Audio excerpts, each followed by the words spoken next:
Hi everyone. Today we're working on a Toyota RAV4, and when I put the ignition on, we're getting this fault there. Check all-wheel drive system. Let's hook up the diagnostic machine. I'm using Launch X431V model. So let's put the ignition on only, and let's do a full scan.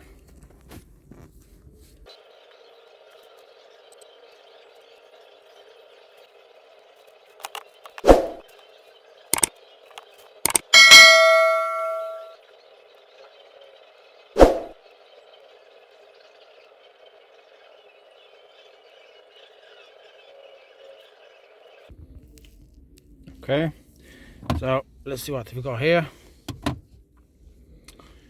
Let's go like that, and let's start from the top. So we've got lost communication with steering angle sensor module, lost communication with steering angle module, lost communication with body control module. That's history. So current faults, we've got lost communication with steering angle sensor module. So we're gonna have to pull out a wiring diagram for this sensor. Okay, so the only wiring diagram I did find was this one, which I found online by just using the old friend Google, and even the ECU IG1 matches. And as you can see here, this is your steering sensor module. It's got the power. It's got another fuse here, ECU B, which I'm gonna have to check. We're gonna check this one,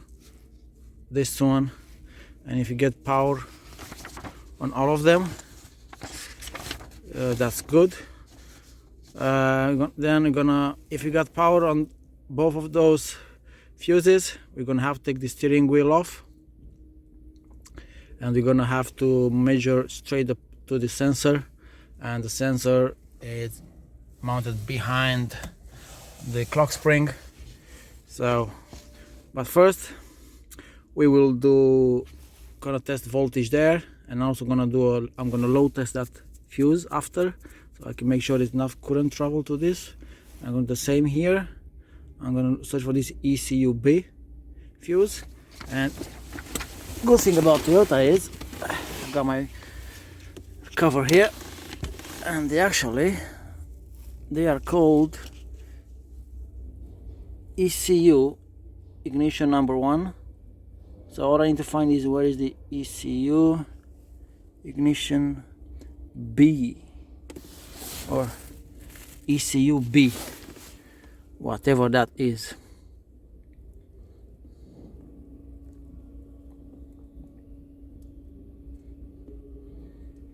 I can't find that one. Maybe ignition. No, that's not that one.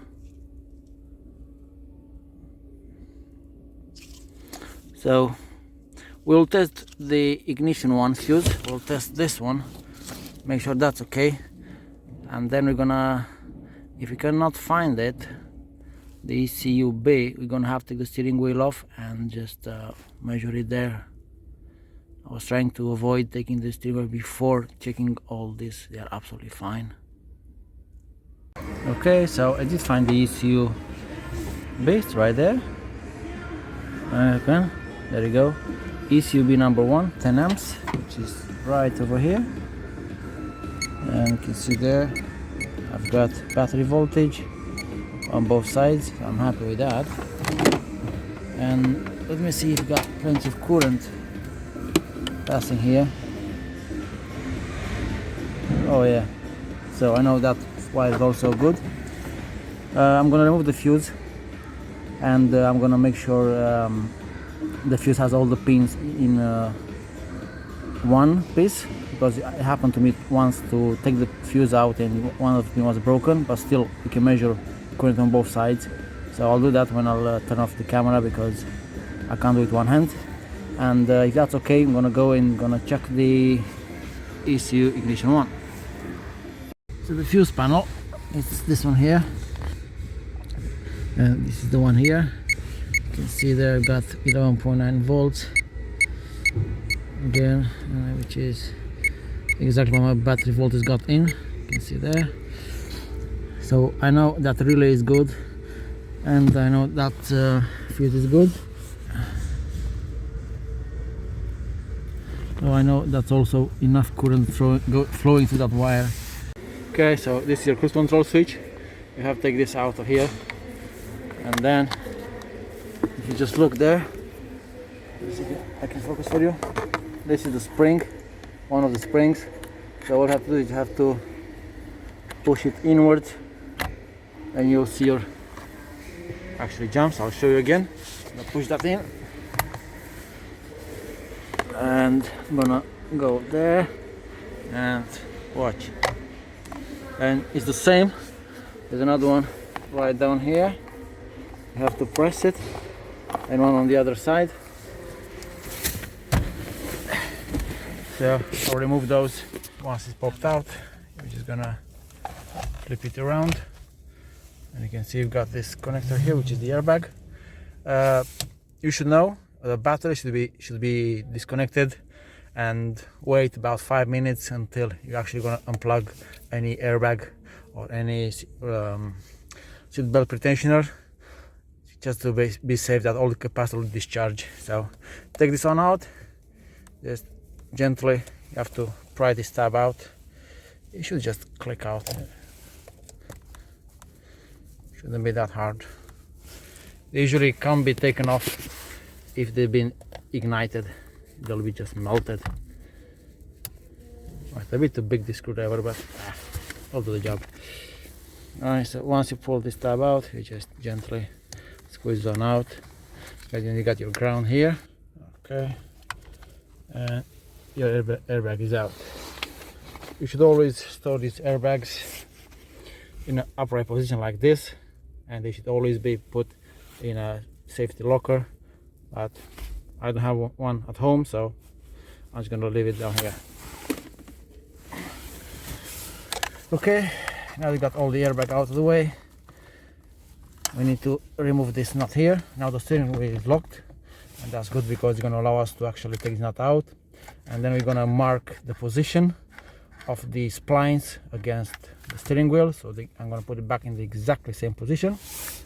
And I told you I'm gonna show you. So these are the springs you want to push. Just push like that from the side. Same here, and again it's here. We need to remove this connector here. Should have a pin there somewhere. This one here. Okay, and this one. Yeah, I'm gonna remove this one too. So now our clock spring, our steering wheel, the old bolt should come out easily. So let's undo this nut. See, I have put a bit of too much paint in there, but anyway, I mark up the splines at the bottom. So now it's gonna wiggle it and just gently take it out. And now what I'm gonna do, I'm gonna fix this so it doesn't move against there's kind of a clamp you can use, but I don't have anything, so I'm just gonna put some tape around. I'll show you how I do it, so I know it's all perfectly fine. So I have used this tape here. It's a very narrow one. I just went around it a couple of times, then I went around this once, and I keep going, and now you can see it doesn't move at all. So I'm just gonna take these two bolts out, and then we got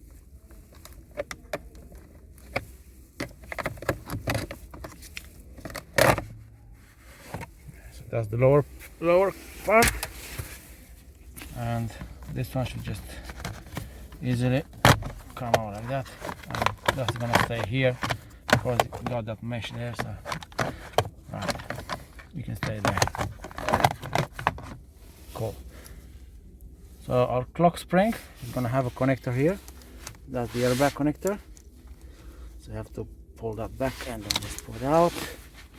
And then we've got more connectors in it. We've got this one here, got this one here, and that's it.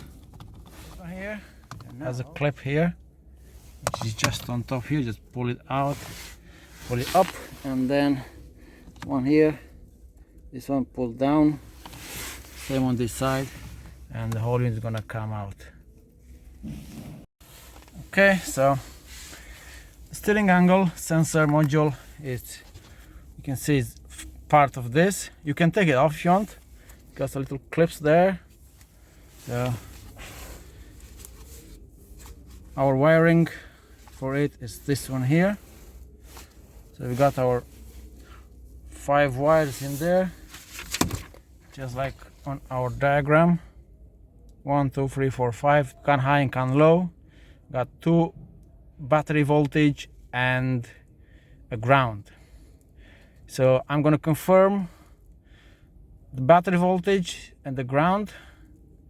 So let's just go pick up a multimeter, or I'm just gonna use my power probe, and we're gonna try to measure each pin so we can figure out which one is 1, 2, 3, 4, and 5, because as you can see on this diagram, that's all I've got.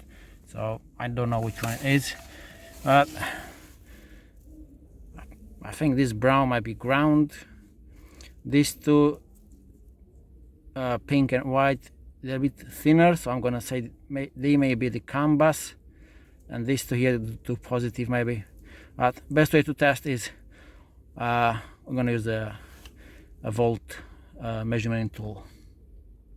Okay, so since I'm gonna measure also the CAN bus, I decided to just do the I'm gonna do the measurements with the scope, because it's much more accurate. I've got it handy and I kind of like it. So like I said, we've got a brown wire there, which I'm gonna say is the ground, and we're gonna start from the left. I'm gonna start with the white one, which I said it might be a 12 volt supply. So I'm just gonna put my back probe in there, and then I'm gonna watch the scope, and you can see there, yep, that's a 12 volt line. Now the other one, let's put our back probe right in that one there, and again let's watch the scope. You can see it again, 12 volts there. And the next 2 should be, because if you look, they're a bit thinner. I think it's going to be the CAN bus. So if I'm going to click there, you can see that's my CAN bus signal. So let's make this a bit more visible. First of all, I want to take the scale down for this one. Let's go to 5 volts, will be more than enough. And let's make these divisions a bit more, maybe 100 milliseconds. That'll do. So you can see the CAN bus signal there. So we know that's a CAN bus signal. And the other wire, that was the pink one.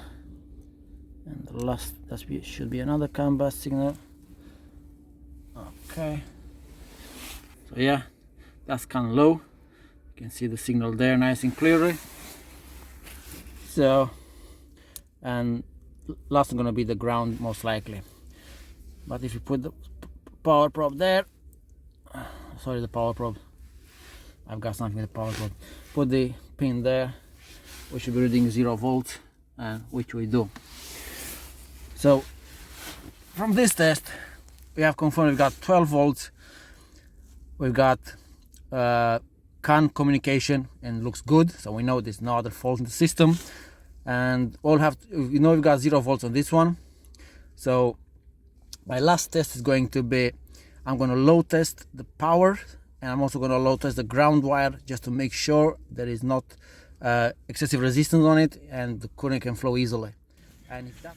Okay, so I have my improvised lamp, which is just a ground and a bulb, and I'm going to use that. So we know this one is a 12 volts, so I'm just going to put there, and you see the bulb is lighting, so that's good. Do the same on the green one, see the bulb, that's good. So now we know these 2 live are absolutely fine.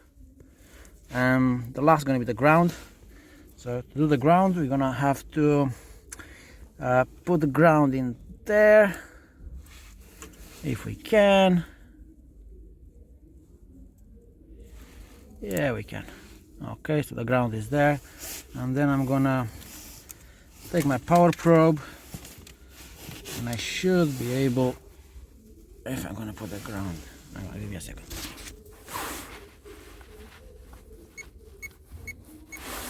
Okay, so you can see my power probe always sees the continuity to the ground.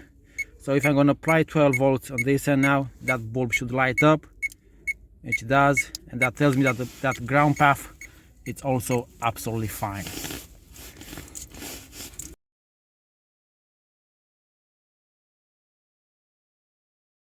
So that only leaves us to one conclusion, and that conclusion is this module, it is faulty. Okay, so now that we have checked power and grounds, and also checked if there's any network activity, I'm gonna go with replacing this module here, steering angle. You can only buy it apparently as a whole kit, so I've got the new one here. And what I can show you though is you don't have to lock it in place, because this spring here, if you press it, it will unlock this for spinning. Now this doesn't spin, just that's it. So if you want to push it back in the steering wheel, you're gonna press on that spring there, and we're gonna allow it to turn freely. So something new that I've just learned. Right, so let's just plug this on in now, and let's do a fault scan code. So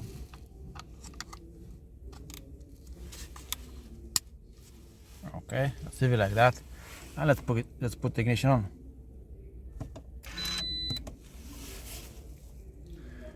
Let's see if we get that fault there.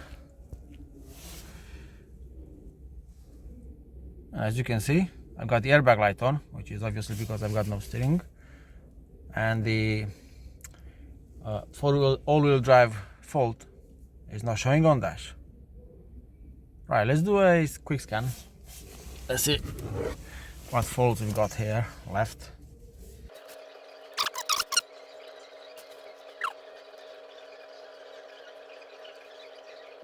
And there we go. Only got left the airbag fault, and everything else seems to be alright. I'm surprised I don't have a steering angle fault for not being calibrated, but maybe it's doing it by itself. Who knows? Anyway, let's put all back together. Let's go on the road test and see how it goes. Okay, so put it back together, start the engine. You can see there I got no lights on dash whatsoever. Even the airbag light got gone off. So let's just do a health report again.